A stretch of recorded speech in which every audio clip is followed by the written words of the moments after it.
Una corte de rosas y espinas. Capítulo 2. El sol se había puesto para cuando salí del bosque.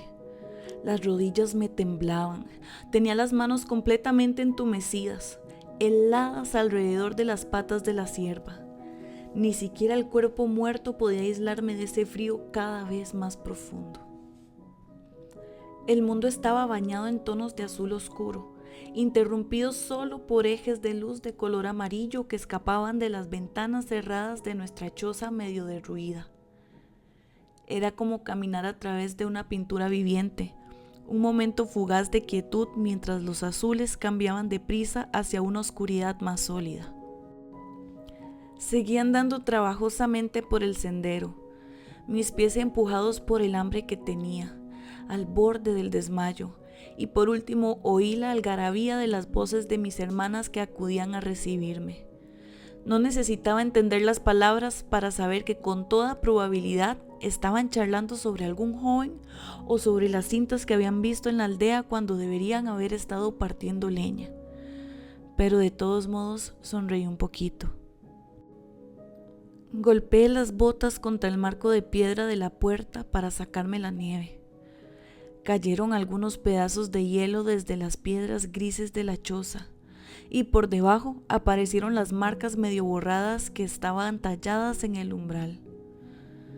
Una vez, mi padre había convencido a un charlatán ambulante para que aceptara tallar unos dibujos contra el mal que eran capaces de infligirnos los inmortales a cambio de una de sus esculturas de madera. Era tan poco lo que mi padre había podido hacer por nosotras que yo no había tenido corazón para decirle que esas inscripciones eran inútiles y sin duda falsas. Los mortales no tenían magia, no poseían ni un pequeño fragmento de la fuerza superior de la velocidad de los inmortales o los altos fae. El hombre que decía tener sangre de alto fae en las venas, sangre de sus antepasados, se había limitado a tallar rulos y remolinos y runas alrededor de la puerta y de las ventanas. Habíamos citado unas palabras sin sentido y se había ido en zigzag hacia el sendero. Abrí la puerta de golpe. El picaporte congelado de hierro me mordió la piel como una víbora. El calor y la luz me cegaron cuando me deslicé hacia el interior. ¡Feira! El jadeo suave de Lane me rozó las orejas y parpadeé devolviéndole el brillo del fuego. Entonces vi a la segunda de mis hermanas, las dos mayores que yo.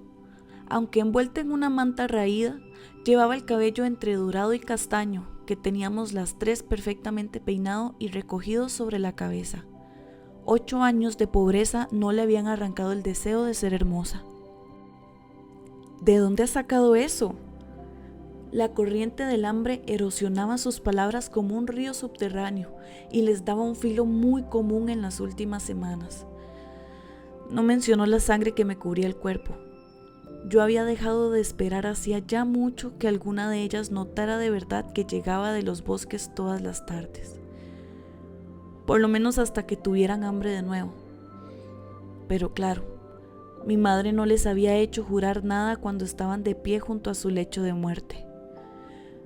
Tomé aire para calmarme mientras bajaba la cierva del hombro. Esta golpeó la mesa de madera con un ruido fuerte y una taza de cerámica tembló en el otro extremo. ¿De dónde crees que puedo haberla sacado? Yo tenía la voz ronca. Las palabras me quemaron cuando me salieron de los labios. Mi padre y Nesta seguían calentándose las manos en silencio junto al hogar. Como siempre, mi hermana mayor lo ignoraba de forma cuidadosa.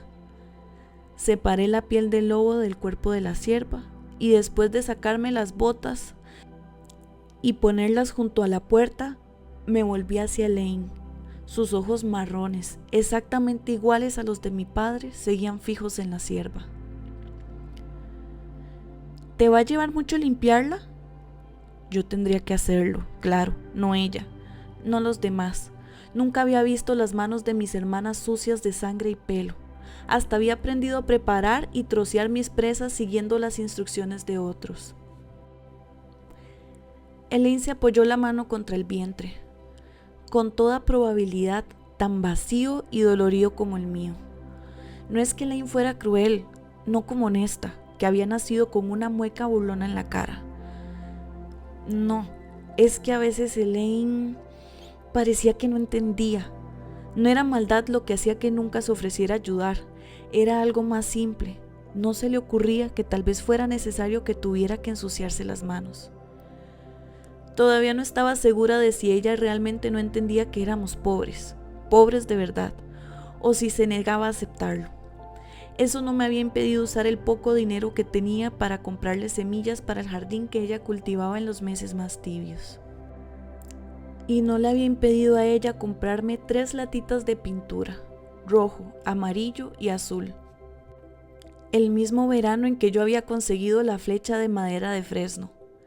Era el único regalo que me había hecho Elaine, y los dibujos seguían allí, en nuestra casa, aunque la pintura ya se estuviera cuarteando y desvaneciendo. Pequeñas enredaderas y flores alrededor de las ventanas y los umbrales y en los bordes de las cosas, rulos de fuego en las piedras que rodeaban el hogar. Aquel verano, apenas tenía un minuto libre, decoraba nuestra casa con colores.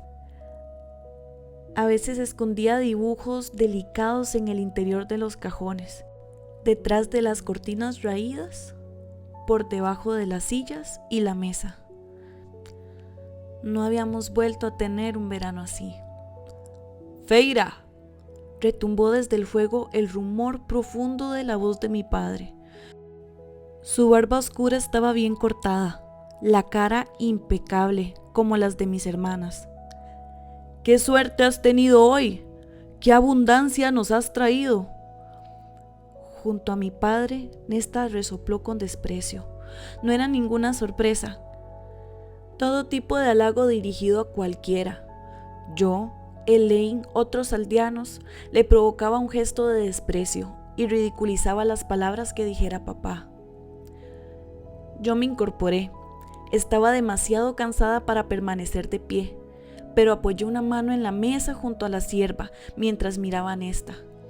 De todos nosotros, ella era la que había sufrido más la pérdida de nuestra fortuna. Había desarrollado un gran resentimiento contra papá desde el momento en que dejamos la finca.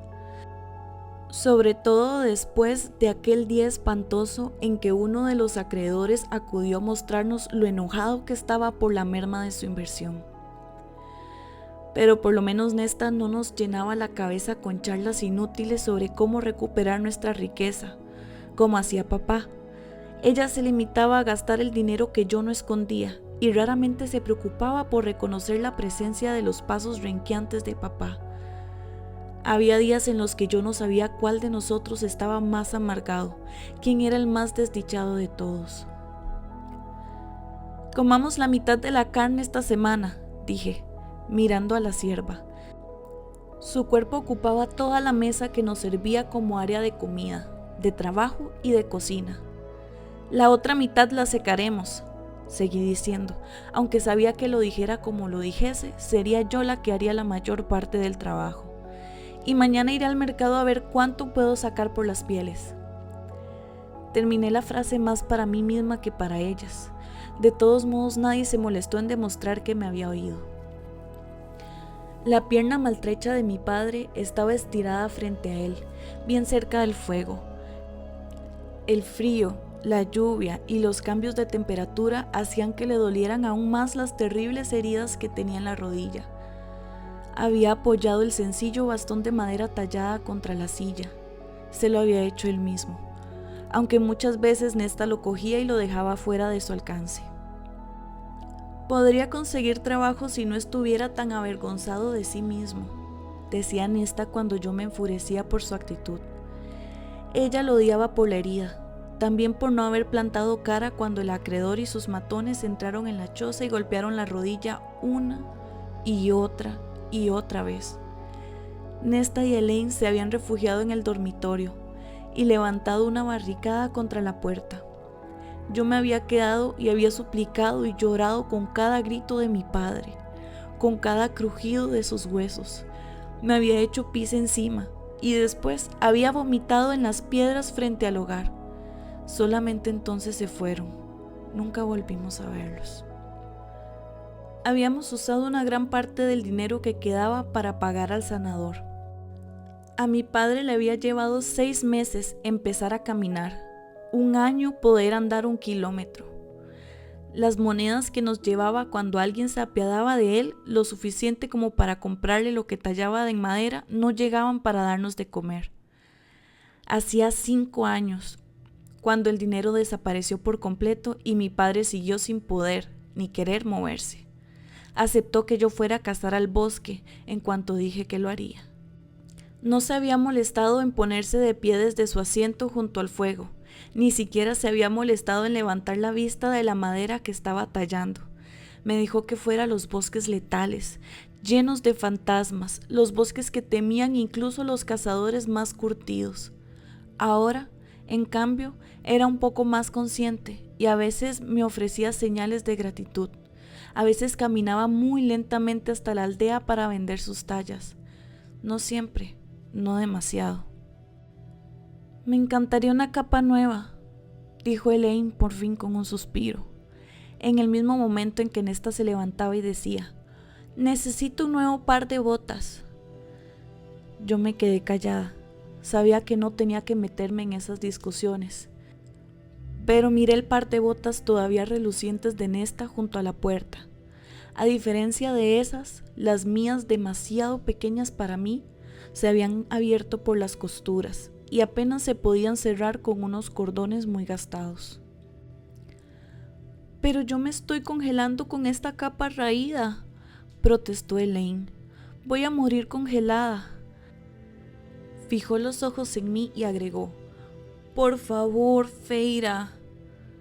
Pronunció las 2 sílabas de mi nombre, Feira, en el lamento más horrendo que yo hubiera tenido que soportar jamás. Y Nesta chasqueó la lengua 2 veces antes de ordenarle que se callara.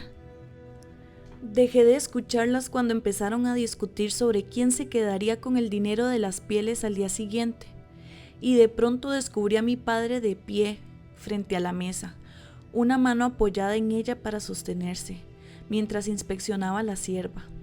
Después dedicó la atención a la piel del lobo gigante. Sus dedos todavía suaves eran los dedos de un caballero. Le dieron la vuelta y trazaron una línea sobre la piel ensangrentada. Yo me puse tensa. Sus ojos oscuros se volvieron hacia mí. ¿De dónde has sacado esto, Feira?, murmuró. Su boca era una línea tensa. Del mismo lugar en el que encontré la cierva, contesté con la misma calma. Las palabras brotaron frías, afiladas. Pasó la mirada sobre el arco y el carcaj que yo llevaba en la espalda, el cuchillo de caza con mango de madera en la cintura. Los ojos de papá se humedecieron. El peligro, Feira. Señalé la piel con el mentón y no pude esconder la rabia en la voz cuando dije: no tuve opción. Lo que realmente quería decir era: en general tú ni siquiera te preocupas por salir de casa. Si no fuera por mí nos moriríamos de hambre. Si no fuera por mí estaríamos muertos. Feira, repitió él y cerró los ojos. Mis hermanas se habían callado y yo levanté la vista a tiempo para ver a Nesta arrugar la nariz con gesto despectivo. Me levantó la capa. Hueles igual que un gorrino que acaba de revolcarse en su propia suciedad. ¿No podrías tratar de fingir que no eres una campesina ignorante? No dejé que se me notara la forma en que me quemaban. Me dolían esas palabras. Cuando nuestra familia perdió la fortuna, yo era demasiado pequeña para haber aprendido más que lo mínimo en cuanto a modales, lectura y escritura, y Nesta nunca dejaba que yo lo olvidara. Di un paso atrás y pasó un dedo sobre sus cabellos, entre castaños y dorados bien trenzados. «Sácate esa ropa asquerosa». Me tomé mi tiempo y lo hice, tragándome las palabras que tenía ganas de ladrarle. Era 3 años mayor y parecía más joven que yo. Sus mejillas doradas siempre teñidas de un tono rosado delicado vibrante. ¿Podrías calentar un bol de agua y añadir leña al fuego? Pero mientras lo pedía me fijé en la pila de leña. Solamente quedaban 5 troncos. Pensé que ibas a cortar un poco hoy. Nesta se miró las uñas largas y cuidadas. Odio partir leña, siempre me lleno de astillas. Levantó la vista debajo de las pestañas oscuras. De todos nosotros, ella era la que más se parecía a mamá, sobre todo cuando quería algo. Además, Feira, añadió haciendo pucheros, tú lo haces mucho mejor. Lo haces en la mitad del tiempo que yo. Tienes las manos que se necesitan para ese trabajo. Ya están tan encallecidas. Se me tensó la mandíbula. Por favor, le dije mientras me esforzaba por calmar la respiración, sabiendo que una discusión era lo último que quería en ese momento, lo último que necesitaba. Por favor, levántate al amanecer y parte un poco de leña. Me desabotoné la parte superior de la túnica. O vamos a desayunar sin fuego. Ella levantó las cejas. No pienso hacer tal cosa. Pero yo ya me alejaba hacia la segunda habitación, mucho más pequeña, que era el lugar donde dormíamos mis hermanas y yo. Elaine murmuró una suave petición a Nesta y consiguió un siseo como respuesta. Miré por encima de mi hombro y señalé la sierva. «Preparad los cuchillos», dije sin molestarme en suavizar la voz. «Voy a cambiarme la ropa». No esperé respuesta y cerré la puerta detrás de mí. La habitación era lo suficientemente grande como para contener una cómoda desvencijada y la enorme cama de madera en la que dormíamos las tres. Era lo único que quedaba de nuestra antigua riqueza y había sido un regalo de bodas encargado por mi padre para mi madre. Era la cama en la que habíamos nacido y la cama en la que había muerto mi madre. Yo había pintado muchas cosas en casa en esos años, pero nunca había tocado la cama. Coloqué la ropa en la cómoda, fruncí el entrecejo frente a las violetas y las rosas que había pintado en los tiradores del cajón de Elaine, las llamas furiosas en el de Nesta y el cielo nocturno, remolinos de estrellas amarillas porque no había conseguido pintura blanca, en el mío. Lo había hecho para darle brillo a una habitación oscura. Ellas nunca dijeron nada al respecto. No sé por qué yo esperaba que lo hicieran. Sollocé y tuve que hacer un esfuerzo para no dejarme caer sobre la cama. Cenamos ciervo asado esa noche. Puesto que ya sabía que no serviría de nada, me callé cuando todos nos servíamos una segunda pequeña porción antes de que yo dijera que ya era suficiente. Me quedaría el día siguiente preparando lo que se quedaba de las partes comestibles de la cierva para el consumo y después dedicaría algunas horas a limpiar bien las pieles antes de llevarlas al mercado. Conocí a algunos vendedores que tal vez estuvieran interesados, aunque ninguno iba a pagarme el precio que yo pretendía. Pero el dinero era el dinero y no tenía tiempo ni fondos suficientes para viajar hasta el primer pueblo grande y buscar una oferta mejor. Chupé bien el tenedor y saboreé lo que quedaba de la grasa alrededor del metal. Deslicé la lengua sobre los dientes torcidos. El tenedor era parte de un botín miserable que había salvado mi padre de las habitaciones de los sirvientes, mientras los acreedores saqueaban la finca. Todos los cubiertos estaban desaparejados, pero era mejor que usar los dedos. Habíamos vendido hacía ya mucho los que pertenecían a la dote de mi madre. Mi madre, imperiosa y fría con sus hijas, alegre y deslumbrante con los amigos y visitantes que frecuentaban su propiedad, amorosa con mi padre, la única persona a la que realmente amaba y respetaba. Le encantaban las fiestas, tanto que no tenía tiempo para hacer nada conmigo, excepto pensar si en el futuro mis habilidades crecientes para dibujar y pintar me asegurarían un esposo. Si hubiera vivido lo suficiente para ver cómo se esfumaba nuestra riqueza, habría quedado destrozada, más todavía que mi padre. Tal vez había sido una suerte para ella morir cuando lo hizo. En cualquier caso, ahora teníamos más comida para nosotros. No quedaba nada de ella en la choza, excepto la cama de madera y la promesa que yo le había hecho. Cada vez que miraba hacia algún horizonte, Cada vez que me preguntaba si no era mejor seguir caminando y no mirar atrás, oía la promesa que le había hecho hacía 11 años, cuando ella se iba desvaneciendo en su lecho de muerte. No os separéis y cuida de ellos. Yo le dije que sí. Era demasiado joven para preguntar por qué no les había pedido eso a mis hermanas mayores, por qué no se lo había pedido a mi padre. Yo se lo había jurado, y después ella había muerto, y en nuestro miserable mundo humano, sostenido solamente por la promesa de los altos fae que tenía ya 5 años, en nuestro mundo que había olvidado los nombres de nuestros dioses, una promesa era ley, una promesa era dinero, una promesa era una obligación. Había veces en que odiaba a mi madre por haberme hecho prometer eso. Tal vez en el delirio de la fiebre no se dio cuenta de lo que me pedía, o tal vez la cercanía de la muerte le había dado alguna claridad sobre la verdadera naturaleza de sus hijas y su marido.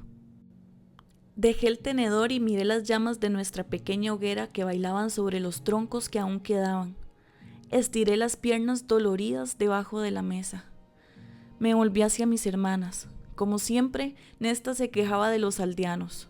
No tenían modales, no tenían gracia, no tenían idea de lo fea que era la tela de la ropa que usaban y fingían que era tan fina como la seda o la gasa. Desde que nos habíamos quedado sin fortuna, los amigos que ellas habían tenido las ignoraban escrupulosamente. Por lo que mis hermanas se paseaban como si los campesinos jóvenes de la aldea fueran un círculo social de segunda clase. Tomé un trago de mi taza de agua caliente. Ya no podíamos permitirnos el lujo de tomar té, mientras Nesta seguía con la historia que le estaba contando a Elaine. Y entonces yo le dije a él: si vos creéis que me lo podéis preguntar como si nada, señor, creo que voy a decir que no.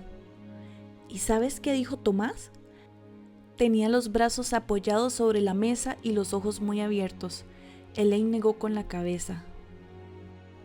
¿Thomas Mandrey?, interrumpí. ¿El segundo hijo del leñador? Los ojos entre azules y grises de Nesta se entrecerraron. Sí, respondió y se dio la vuelta para dirigirse de nuevo a Elaine. ¿Qué quiere? Miré a mi padre. Ninguna reacción, ninguna señal de alarma o de que estuviera escuchando siquiera. Perdido en la niebla que le había cubierto la memoria, fuera la que fuese, sonreía sin énfasis a su adorada Elaine, la única de nosotras que se molestaba en dirigirle la palabra. «Quiere casarse con ella», dijo Elaine con voz soñadora.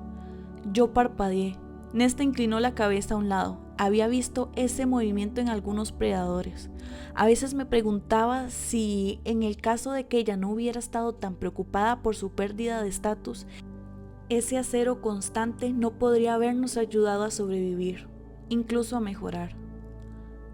¿Algún problema, Feira?, pronunció mi nombre como un insulto, y apreté la mandíbula hasta que me dolió. Mi padre se movió en su asiento, parpadeando, y aunque yo sabía que era una estupidez responder a las provocaciones de Nesta, dije: ¿no puedes partir leña para nosotros, pero quieres casarte con el hijo del leñador? Nesta enderezó los hombros. Yo pensé que querías que Elaine y yo nos fuéramos de esta casa, que nos casáramos para tener tiempo de pintar tus gloriosas obras de arte. Hizo un gesto de desprecio hacia las flores de planta de dalera que yo había pintado a lo largo del borde de la mesa. Los colores demasiado oscuros y demasiado azules, sin ninguna de las motas blancas que adornaban la parte interior de las corolas. Pero bueno, aunque me torturara no tener pintura blanca, me las había arreglado bien para hacer algo tan defectuoso y tan duradero. Reprimí las ganas de cubrir la pintura con la mano. Tal vez al día siguiente la sacara de la mesa raspándola. Te aseguro, le dije, que el día en que quieras casarte con alguien que valga la pena, voy a ir enseguida a su casa y voy a entregarte personalmente, pero no vas a casarte con Tomás. La mirada de Nesta se volvió desafiante. No hay nada que puedas hacer para impedirlo. Claire Bedor me ha dicho esta mañana que Tomás se me va a declarar uno de estos días, que ya lo tiene decidido. Así no tendré que comer más estas sobras. y agregó con una sonrisita: por lo menos yo no tengo que recurrir a revolcarme en el heno con Isaac Hale como un animal. Mi padre dejó escapar una tos avergonzada y miró su jergón junto al fuego. Ya fuera por miedo o por sentimiento de culpa, él nunca había dicho ni una palabra contra Nesta, y por lo que parecía no pensaba empezar ahora, aunque fuera la primera vez que oía hablar de Isaac. Apoyé las palmas de las manos sobre la mesa mientras la miraba fijamente. Elaine apartó la mano del lugar donde la había apoyado, cerca de las mías, como si la suciedad y la sangre que había debajo de mis uñas pudiera saltar hacia su piel de porcelana. La familia de Tomás apenas si está mejor que la nuestra, dije, tratando de no gruñir. Serías otra boca que alimentar nada más. Si él no se da cuenta de eso, sus padres sí. Pero Tomás se daba cuenta. Ya nos habíamos encontrado en los bosques y yo había visto el brillo del hambre desesperada en esos ojos cuando él me vio acechando un grupo de conejos.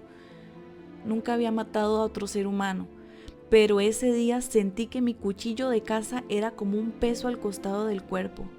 Desde entonces me había mantenido lejos de él. No podemos pagar una dote, continué yo, y aunque tenía el tono firme, mi voz se calmó. Para ninguna de vosotras. Si Nesta quería irse, que se fuera. Bien, estaría un paso más cerca de alcanzar ese futuro pacífico, glorioso, una casa tranquila y suficiente comida y tiempo para pintar. Pero no teníamos nada, absolutamente nada para atraer a ningún pretendiente, nada que llevara a que alguien alejara a mis hermanas de mí. Estamos enamorados, declaró Nesta, y Elaine asintió. Casi solté una carcajada. ¿Cuándo había pasado ella de llorar a los posibles pretendientes aristócratas a poner ojos de cordero degollado por un campesino? El amor no llena el estómago, le repliqué, mirándola con dureza a los ojos. Como si yo la hubiera golpeado, Nesta saltó del asiento. «¡Estás celosa! ¡Es eso! Oí decir por ahí que Isaac se va a casar con una chica de la aldea de Campo Verde por una buena dote». Yo también lo había oído. Isaac había estado hablando de ello en nuestro último encuentro. «¿Celosa?», dije despacio, llevando muy adentro mi furia para esconderla. «No tenemos nada que ofrecerles, ni dote, ni ganado, nada. Tal vez Tomás quiera hacerse contigo, pero para él, tú eres una carga». «¿Qué sabes tú?», jadeó Nesta. «Tú eres una bestia medio salvaje y tienes el descaro de ladrar órdenes a los demás todo el día y toda la noche. Sigue así y un día, Feira, no vas a tener a nadie que te recuerde. A nadie le va a importar que hayas existido». Se marchó furiosa y Elaine salió corriendo tras ella, llamándola para ofrecerle su apoyo, su consuelo. Cerraron la puerta del dormitorio con tanta fuerza que los platos temblaron en sus estantes. Había oído esas palabras antes y sabía que ella las repetía solamente porque yo me había sentido muy mal la primera vez que me las escupió. De todos modos, me seguían doliendo. Tomé un largo trago de la taza desportillada. El banco de madera de mi padre crujió cuando él se movió. Tomé otro trago y dije: «Deberías tratar de hablar con ella». Él examinaba una marca de carbón sobre la mesa. «¿Qué voy a decirle? Si es amor, no puede ser amor. No por parte de él, no con esta familia horrible. Ya he visto cómo actúa Tomás en la aldea. Hay una sola cosa que quiere de Nesta y no es humano en matri. Necesitamos esperanza tanto como necesitamos pan y carne», me interrumpió él, con los ojos claros durante un momento extraño. «Necesitamos esperanza para seguir adelante. Así que, por favor, déjale a tu hermana su esperanza, Feira. Deja que se imagine una vida mejor, un mundo mejor». Me puse de pie, los puños apretados, pero no había dónde huir en nuestra choza de 2 habitaciones.